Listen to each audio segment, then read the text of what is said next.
Кутмандуу тааныңыздар менен сиздер менен мен Элмар Станбаев бүгүн иштеги ашыкча майларды кетирүүгө аракет кылабыз. Бул көнүгүүлөрдү үйдөн да аткарсаңар болот. Кеттик.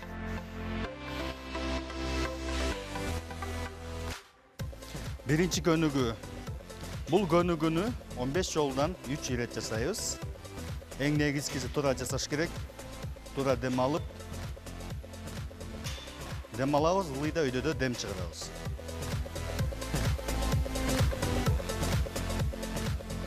13, 14, 15. Кийинки көнүгүүгө өтөбүз. Бул дагы иштеги пресстерди керектүү көнүгүүлөрдүн бири. Бул көнүгүүнү книжка деп аталат. Кеттик.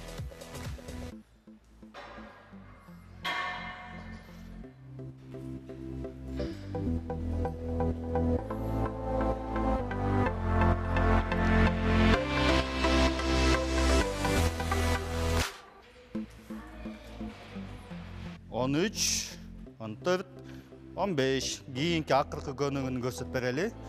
Бул көнүгүүнү ножницы деп аталат. Солго 15 жолу, оңго 15 жолу 3 ирет жасайбыз. Аралыгына 1 мүнөт салып.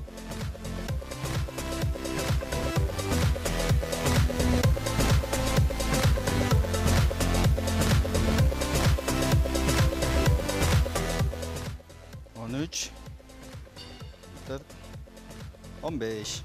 Бул көнүгүүлөрдү 3 ирет 15 жолдан аткарып, дени сак жашоону үндөймүн, спорт менен достошууга чакырам.